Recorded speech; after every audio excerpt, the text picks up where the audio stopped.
Hello friends, academic planets में आप सभी का स्वागत है। आज हम बात करेंगे अलग अलग क्षेत्रों में कौन सा क्षेत्र ठंडा प्रदेश होता है, कौन सा गर्म प्रदेश होता है, ठंडा प्रदेश क्यों होता है या गर्म प्रदेश क्यों होता है। जैसे हम भारत की बात करेंगे, भारत में ठंडी भी पड़ती है और गर्मी भी पड़ती है। यहाँ पर गर्म और ठंडा प्रदेश दोनों पाया जाता है।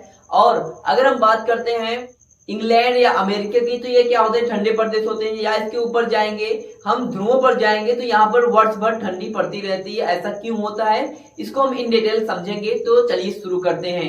सबसे पहले हम बात करेंगे पृथ्वी जो हमारी है, ग्लोब जिसे बोलते हैं, पृथ्वी का एक आकार है, एक मॉडल बनाया गया है ग्लोब को। ये पृथ्वी है। पृथ्वी का अगर 20 से जो 0 डिग्री अक्षांश है, 20 से जाने वाली रेखा क्या बोलते हैं, पृथ्वी के बीच से जाने वाली रेखा को बोलते हैं 0 डिग्री अक्षांश, 0 डिग्री अक्षांश भी बोलते हैं इसको। इस रेखा को बोलते हैं भूमध्य रेखा। इस रेखा को क्या बोलते हैं, भूमध्य रेखा। पिछले वीडियो में हमने देखा था भूमध्य रेखा के ऊपर जाते हैं तो 90 डिग्री अक्षांश होता है, 90 डिग्री नॉर्थ अक्षांश होता है, जिसको हम बोलते हैं उत्तरी ध्रुव। क्या बोलते हैं, उत्तरी ध्रुव बोलते हैं। इसी प्रकार से अगर 90 डिग्री साउथ में आते हैं, 90 डिग्री दक्षिण में आते हैं, तो इसको बोलते हैं हम क्या, दक्षिणी अक्षांश बोलते हैं। और इसे दक्षिणी ध्रुव भी कहते हैं, और इसे दक्षिणी ध्रुव भी कहते हैं। अब अगर हम बात करेंगे भूमध्य रेखा या विषुवत रेखा की बात करेंगे, या उत्तरी ध्रुव और दक्षिणी ध्रुव के बीच में खींचा गया है और इसके बीच की दूरी क्या है, समान है। अब हम भूमध्य रेखा के विषय में हम मुख्य रूप से 5 पॉइंट याद करेंगे, 5 बिंदु याद करके रखेंगे, जो 5 बिंदु इस प्रकार से हैं। अब हम इन 5 बिंदु को समझेंगे। नंबर 1, सूर्य की किरणें भूमध्य रेखा पर लगभग वर्ष भर लंबवत पड़ती हैं। इसका मतलब जो भूमध्य रेखा हमारी है, भूमध्य रेखा पर सूर्य की किरणें लंबवत पड़ती हैं। एग्जाम्पल के तौर पर अगर हम समझे तो ये मान लीजिए हमारा क्या है, पृथ्वी है। ये लगभग गोल नहीं है, लेकिन मान लेते हैं गोल के आकार में है। तो ये हमारी जो सूर्य की किरणें हैं यहाँ पर भूमध्य रेखा पर लंबवत पड़ती हैं, भूमध्य रेखा पर लंबवत पड़ती हैं। इसलिए यहाँ पर गर्मी बहुत ज्यादा होगी, यहाँ पर टेम्परेचर बहुत ज्यादा होगा। यहाँ पर क्या होगा, टेम्परेचर बहुत ज्यादा होगा, क्योंकि सूर्य की किरणें यहाँ पर क्या होती है, लंबवत पड़ती है। और इसके कारण क्या होता है, दिन और रात की अवधि बराबर होती है। भूमध्य रेखा पर जो दिन और रात की अवधि होती है, जैसे हमारे यहाँ गर्मी में क्या होता है, दिन की लंबाई या दिन की अवधि बड़ी होती है और रात छोटी होती है। और ठंडी में क्या होता है, रात बड़ी होती है, दिन छोटी होती है। ये हमारे यहाँ होता है क्योंकि हमारा जो कंट्री है वो भूमध्य रेखा के ऊपर है, कर्क रेखा पर स्थित है। और इसलिए हमारे यहाँ क्या होता है, दिन और रात की लंबाई कम और ज्यादा होती रहती है। जबकि भूमध्य रेखा पर जो भी देश रहेंगे, भूमध्य रेखा पर क्या होगा, दिन और रात की लंबाई बराबर होगी, यानी 12 घंटे की रात और 12 घंटे का दिन होगा। अगर हम ऊपर आएंगे कितने, 23.5 डिग्री पर आएंगे, कितना, 23.5 डिग्री, 23.5 डिग्री नॉर्थ अक्षांश, उत्तरी अक्षांश पर आएंगे, इसे बोला जाता है कर्क रेखा। उसके बाद अगर हम आएंगे नीचे, नीचे आएंगे 23.5 डिग्री दक्षिण में आएंगे। उसके बाद अगर हम 23.5 डिग्री दक्षिणी अक्षांश पर आते हैं, 23.5 डिग्री साउथ अक्षांश देखेंगे अगर हम, तो इसे बोलते हैं मकर रेखा। कौन सी रेखा बोलते हैं, मकर रेखा बोलते हैं। अब ये कर्क रेखा हो गई, ये मकर रेखा हो गई, बीच में भूमध्य रेखा।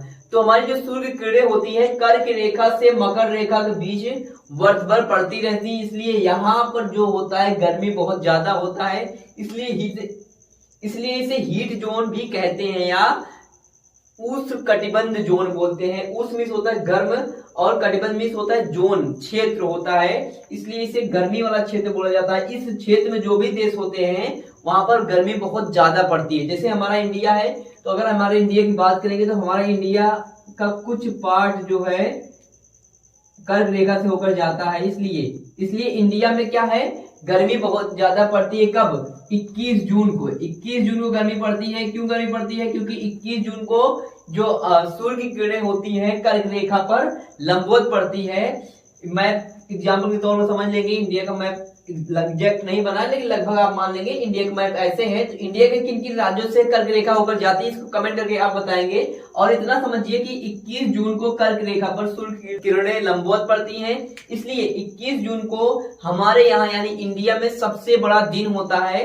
उसके बाद क्या होता है, दिन की लंबाई घटने लगती है, क्योंकि कर्क रेखा से उसके बाद अब मकर रेखा की तरफ सूर्य की किरणें बढ़ती हैं।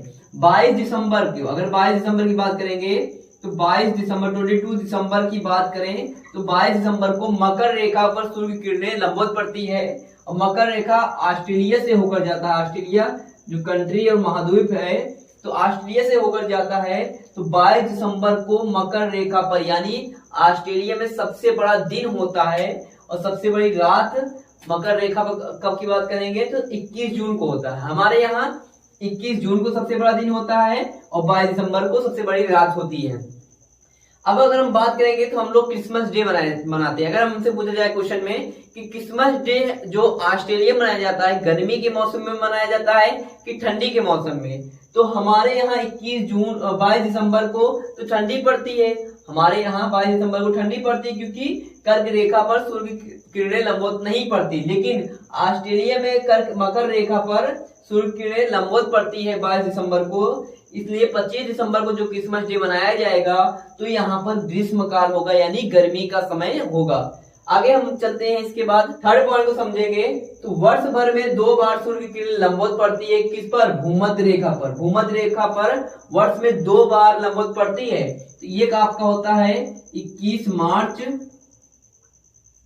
दूसरा होता है 23 सितंबर। 23 सितंबर और 21 मार्च 2 बार भूमध्य रेखा पर सूर्य की किरणें लंबवत पड़ती हैं और मुख्य रूप से माना जाएगा तो लगभग सूर्य की किरणें भूमध्य रेखा पर लंबवत पड़ती रहती है, लेकिन 2 बार 21 मार्च और 23 सितंबर को सूर्य की किरणें भूमध्य रेखा पर लंबवत पड़ती हैं।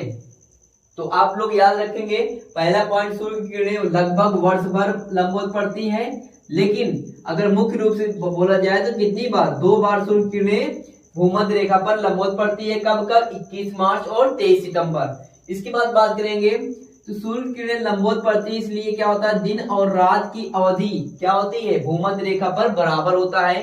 तो भूमध्य रेखा पर जो कंट्री पाए जाते हैं वहां पर दिन और रात की अवधि बराबर होती है। आगे हम बात करेंगे, चौथा पॉइंट क्या है? गुरुत्वाकर्षण बल न्यूनतम होता है। भूमध्य रेखा पर या भूमध्य रेखा पर क्या होता है? गुरुत्वाकर्षण बल न्यूनतम होता है। कैसे? मान लीजिए हमारा जो पृथ्वी है, ग्लोब है, वो क्या है? ऊपर और नीचे थोड़ा चिपटा हुआ है। ऊपर और नीचे से अगर चिपटा हुआ है तो हमारा कुछ पृथ्वी इस आकार में बनेगा। तो यहाँ पर अगर हम देखेंगे जो भूमध्य रेखा है तो भूमध्य रेखा केंद्र से दूरी ज्यादा हो जाएगी, इसलिए यहाँ पर गुरुत्वाकर्षण बल न्यूनतम होगा, जबकि ध्रुवों के पास होने के कारण यहाँ पर गुरुत्वाकर्षण बल अधिकतम होता है। ध्रुवों पर गुरुत्वाकर्षण बल अधिकतम, जबकि भूमध्य रेखा पर गुरुत्वाकर्षण बल न्यूनतम होता है, क्योंकि यहाँ मोटाई ज्यादा होगी, ज्यादा दूरी पर होगा, इसलिए भूमध्य रेखा पर गुरुत्वाकर्षण बल न्यूनतम होता है, जबकि ध्रुवों पर गुरुत्वाकर्षण बल अधिकतम होता है। अब आगे हम बात करेंगे, फिफ्थ पॉइंट क्या है? यहाँ पर लिख सकते हैं ध्रुवों पर अधिकतम होता है, ध्रुव पर अधिकतम होता है। अब हम पांचवा पॉइंट बात करेंगे, एशिया, अफ्रीका तथा दक्षिण अमेरिका 3 महाद्वीपों से होकर जाता है क्या? भूमध्य रेखा। भूमध्य रेखा कौन कौन महाद्वीप से होकर जाता है? एशिया महाद्वीप, एशिया में हमारा भारत भी आता है, भारत से भी होकर जाता है। एशिया, अफ्रीका, दक्षिण अमेरिका 3 महाद्वीप से होकर जाता है भूमध्य रेखा। अब अगर हम बात करेंगे, इसमें एक पॉइंट और याद रखना है आपको, जो भूमध्य रेखा है महाद्वीप है, अफ्रीका महाद्वीप में एक नदी है, अफ्रीका महाद्वीप में एक नदी है जिसे बोलते हैं कांगो रिवर। क्या नाम बोलते हैं? Congo river. तो कांगो रिवर क्या करती है?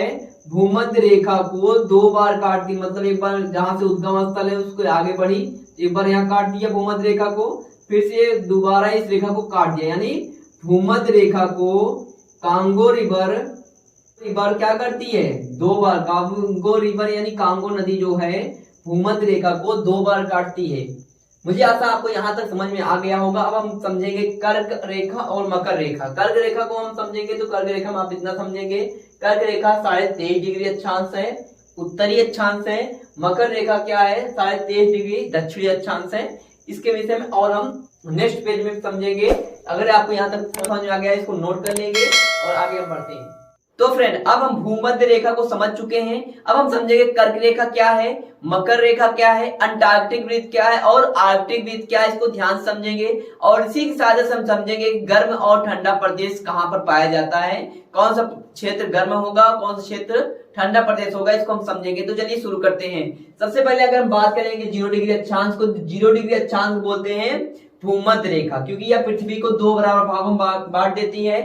यह पृथ्वी को 2 बराबर भागों में बांट देती है। ऊपर जाएंगे तो उत्तर की दिशा होता है, इसलिए उत्तरी अक्षांश मिलेगा 1-1 डिग्री पर। नीचे जाएंगे दक्षिण की दिशा होता है, इसलिए दक्षिणी अक्षांश मिलेगा।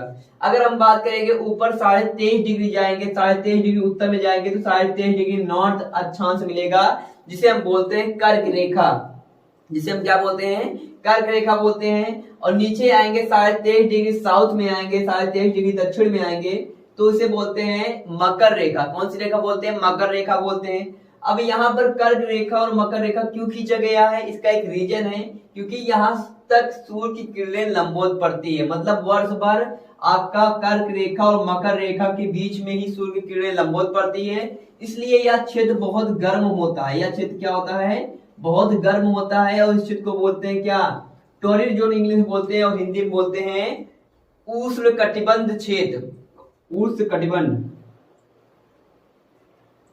या इसको बोलते हैं ट्रॉपिकल जोन या टॉरिड जोन। यह क्षेत्र बहुत गर्म क्षेत्र होता है। इस क्षेत्र में सबसे ज्यादा गर्मी होती है, सबसे ज्यादा गर्मी होने के साथ साथ सबसे ज्यादा आर्द्रता होता है, इसलिए यहाँ पर काम करने की कैपेसिटी कम हो जाती है। और इस क्षेत्र में गरीब देश पाए जाते हैं, इस क्षेत्र में गरीब देश पाए जाते हैं। यह बहुत ही गर्म जोन होता है। 23.5 डिग्री उत्तरी अक्षांश और 23.5 डिग्री दक्षिणी अक्षांश के बीच जो जोन होता है उसे उष्णकटिबंध जोन बोलते हैं। या उष्ण मीन्स होता है गर्म, जबकि कटिबंध मीन्स होता है क्षेत्र या जोन। तो यहाँ उष्णकटिबंध का मतलब होता है गर्म जोन, हीट जोन इसको बोलते हैं। सबसे ज्यादा हीट जोन या सबसे ज्यादा गर्म जोन क्या होता है, आपका 23.5 डिग्री उत्तरी अक्षांश लेकर 23.5 डिग्री दक्षिणी अक्षांश, यानी कर्क रेखा और मकर रेखा के बीच का जो क्षेत्र होता है ये सबसे ज्यादा गर्म क्षेत्र होता है। और इसी को बोलते हैं उष्णकटिबंध बोला जाता है, यानी गर्म क्षेत्र। उसमें क्या होता है, गर्म, कटिबंध में से होता है क्षेत्र। अगर अब हम इंडिया की बात करें, इंडिया की लोकेशन की बात करें, तो इंडिया हमारा यहाँ पर स्थित है। इंडिया की अगर बात करें तो इंडिया हम यहाँ पर हमारा है, हमारा इंडिया के लोकेशन यहाँ पर है। हमारे इंडिया के आधे पार्ट से होकर जाता है जो हमारा कर्क रेखा, इसलिए आपका जो 21 जून होता है, 21 जून को कर्क रेखा पर सीधी रेखा पड़ती है और 21 जून को हमारे यहाँ गर्मी पड़ती है। तो कह सकते हैं जो हमारा इंडिया है कर्क रेखा पर स्थित है, इसलिए यहाँ पर गर्मी भी पड़ती है। और इसके ऊपर जाने पर, क्योंकि यहाँ पर शीतोष्ण क्षेत्र होता है, तो यहाँ पर ठंडी भी पड़ती है। तो हमारा इंडिया ऐसे क्षेत्र में जहाँ पर गर्मी भी पड़ती है और ठंडी भी पड़ती है। गर्मी कब पड़ती है, जब कर्क रेखा पर सूर्य किरणें लंबवत पड़ती हैं, जो 21 जून को पड़ती है। तो इस समय क्या होता है, यहाँ इंडिया में बहुत ज्यादा गर्मी होती है। तो कह सकते हैं हम कि इंडिया की लोकेशन ऐसी है कि जहां पर गर्मी भी पड़ती है, क्योंकि सूर्य किरणें यहाँ लंबवत भी पड़ती है और ठंडी भी पड़ती है। जबकि अगर इसके ऊपर आएंगे, जो हमारा कंट्री है, इंग्लैंड है और जितने भी यूरोपियन कंट्री हैं इस क्षेत्र में आते हैं। इस क्षेत्र को बोला जाता है शीतोष्ण क्षेत्र। 23.5 डिग्री के ऊपर जाएंगे 66 डिग्री उत्तरी अक्षांश और 23.5 डिग्री उत्तरी अक्षांश के बीच जो क्षेत्र है उसे क्या बोलते हैं, शीतोष्ण क्षेत्र बोलते हैं। और यह क्षेत्र वह क्षेत्र है जहां पर ना बहुत ज्यादा गर्मी पड़ती है, ना बहुत ज्यादा ठंडी पड़ती है। और ठंडी के मौसम कुछ ठंडी बढ़ जाती है, ठंडी ज्यादा पड़ती है, लेकिन ये कह सकते हैं कि यह क्षेत्र जो है रिचेस्ट कंट्री के अंतर्गत आता है, क्योंकि यह जो है एक अच्छा जोन माना जाता है। इसको बोलते हैं शीतोष्ण क्षेत्र। यह जो क्षेत्र है, कौन सा क्षेत्र है, ये शीतोष्ण क्षेत्र है। यहाँ पर गर्मी नहीं पड़ती या गर्मी कम पड़ती है, ठंडी नॉर्मल पड़ती है या ठंडी के मौसम थोड़ा बढ़ जाती है। और वर्ष भर यहाँ पर गर्मी नहीं पड़ती है बहुत ज्यादा, इसलिए यह क्षेत्र अच्छा माना जाता है। अगर इसी प्रकार से हम बात करें 23.5 डिग्री दक्षिणी अक्षांश और 66 डिग्री दक्षिणी अक्षांश के बीच में जो जोन है, इस जोन को भी क्या बोला जाता है, शीतोष्ण क्षेत्र, शीतोष्ण कटिबंध। इस क्षेत्र को क्या बोला जाता है, शीतोष्ण कटिबंध बोला जाता है। यहाँ पर ठंडी गर्मी बहुत ज्यादा नहीं पड़ती है, नॉर्मल गर्मी रहती है। तो यह क्षेत्र अच्छा क्षेत्र माना जाता है, शीतोष्ण कटिबंध, या आप कह सकते हैं शीतोष्ण क्षेत्र है ये। या यह क्षेत्र क्या है, एक अच्छा क्षेत्र है। यहाँ पर पाए जाने वाले जो भी कंट्री होते हैं, यहाँ पर कैपेसिटी क्या होती है, अच्छी होती है, लोग अच्छे से वर्क कर पाते हैं, माइंड फ्रेश रहता है। तो इस प्रकार से इस क्षेत्र में पाए जाने वाले जो कंट्री होते हैं इसके कंपेयर में रिचेस्ट होते हैं, अमीर होते हैं आमतौर पर। और आगे बात करेंगे हम, अगर 66.5 डिग्री को ऊपर जाएंगे तो ये 66.5 डिग्री से 90 डिग्री के बीच जो जोन है, इस जोन को क्या बोला जाता है, इस जोन को बोला जाता है शीत ऋतु, शीत कटिबंध। इस क्षेत्र को क्या बोला जाता है, शीत कटिबंध बोला जाता है। तो यहाँ पर हम लिख लेंगे शीत कटिबंध बोलते हैं। शीत कटिबंध मतलब यहाँ पर बहुत ज्यादा ठंडी पड़ती है, यहाँ पर बहुत ज्यादा ठंडी पड़ती है, यहाँ पर गर्मी पड़ती ही नहीं है। ये हमारा क्या है, इसको इस प्रकार से नोट कर लेते हैं, इसको क्या बोलते हैं, शीत कटिबंध बोलते हैं। और यहाँ पर गर्मी नहीं पड़ती, यहाँ पर केवल ठंडी पड़ती है। और ठंडी इतना पड़ती है कि यहाँ पर आपको वाटर नहीं मिलेगा, पानी नहीं मिलेगा, यहाँ पर बर्फ मिलेंगी। और इसी प्रकार से यहाँ पर भी एक क्षेत्र क्या है, शीत कटिबंध है। तो यहाँ पर क्या होगा, गर्मी नहीं पड़ती, यहाँ पर केवल ठंडी पड़ती है, ठंडी बहुत ज्यादा पड़ती है। तो आमतौर पर इस क्षेत्र में कोई कंट्री नहीं पाए जाते हैं, क्योंकि यह बहुत ठंडा प्रदेश होता है, बहुत ठंडा क्षेत्र है। जो भी कंट्री आमतौर पर है इसी क्षेत्र में पाए जाते हैं, शीतोष्ण कटिबंध या उष्ण कटिबंध। तो आपको क्लियर हो गया कि जो गर्म क्षेत्र है कौन सा है और ठंडा क्षेत्र कौन सा है। गर्म क्षेत्र कहां से कहां तक है, 23.5 डिग्री उत्तरी अक्षांश से लेकर 23.5 डिग्री दक्षिणी अक्षांश के बीच जो क्षेत्र है उसको गर्म क्षेत्र कहा जाता है या उष्ण कटिबंध कहा जाता है।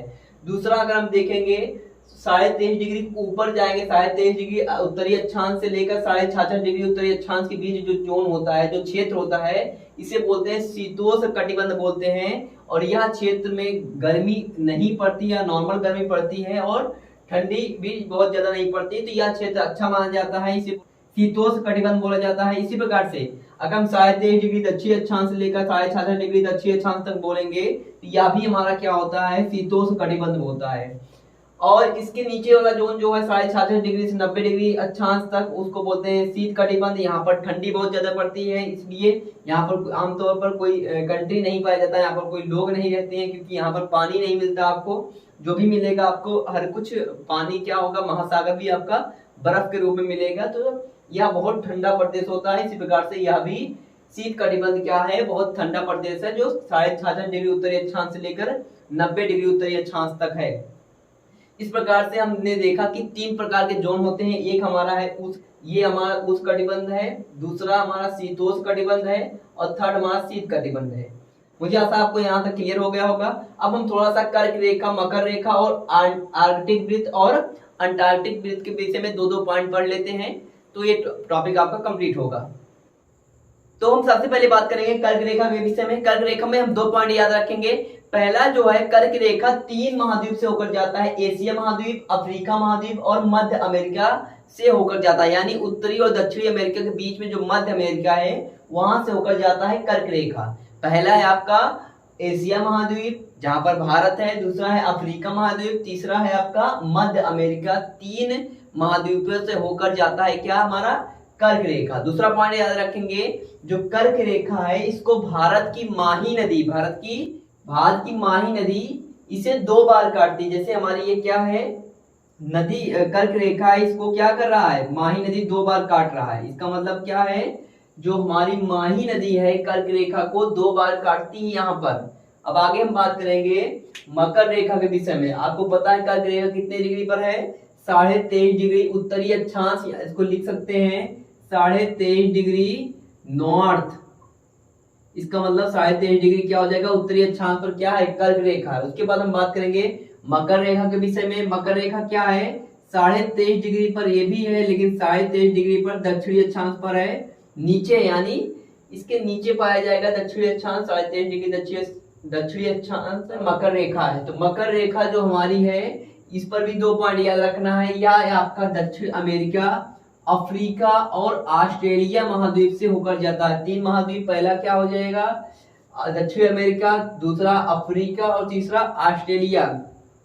दूसरा पॉइंट हम इसको याद रखेंगे, जो अफ्रीका का लिम्पोपो नदी है, अफ्रीका में एक लिम्पोपो नदी है। लिम्पोपो नदी मकर रेखा को 2 बार काटती है। मुझे आशा है कंप्लीट वीडियो आपको समझ में आ गया होगा। अगर आप बात करेंगे आर्कटिक और अंटार्कटिक वृत्त के विषय में, इसमें आपको इतना ही याद रखना है, अंटार्कटिक वृत्त नीचे होता है यानी दक्षिणी अक्षांश पर होता है। 66.5 डिग्री दक्षिणी अक्षांश पर क्या है, अंटार्कटिक वृत्त है। और इसी प्रकार से हम ऊपर जाएंगे 66.5 डिग्री उत्तरी अक्षांश पर क्या है, आर्कटिक वृत्त। इतना हमको याद रखना है, 66.5 डिग्री उत्तरी अक्षांश पर आर्कटिक वृत्त है और 66.5 डिग्री दक्षिणी अक्षांश पर अंटार्कटिक वृत्त है। बस इतना ही याद रखना है इसमें। बाकी मुख्य रूप से आप 3 पॉइंट याद रखेंगे। कर्क रेखा को कौन सी नदी काटती है, माही नदी, भारत की माही नदी 2 बार काटती है। जबकि मकर रेखा को कौन सी नदी काटती है, मकर रेखा को लिम्पोपो नदी काटती है। मकर रेखा को कौन सी नदी काटती है, लिम्पोपो नदी काटती है। जबकि भूमध्य रेखा की बात करेंगे तो भूमध्य रेखा को कौन सी नदी काटती है, इसको आप कमेंट करके बताएंगे, क्योंकि आपको इसी वीडियो में बताया गया है भूमध्य रेखा को कौन सी नदी काटती है। अगर आपको वीडियो पसंद आए वीडियो को लाइक करेंगे और ऐसे ही इंटरेस्टिंग वीडियो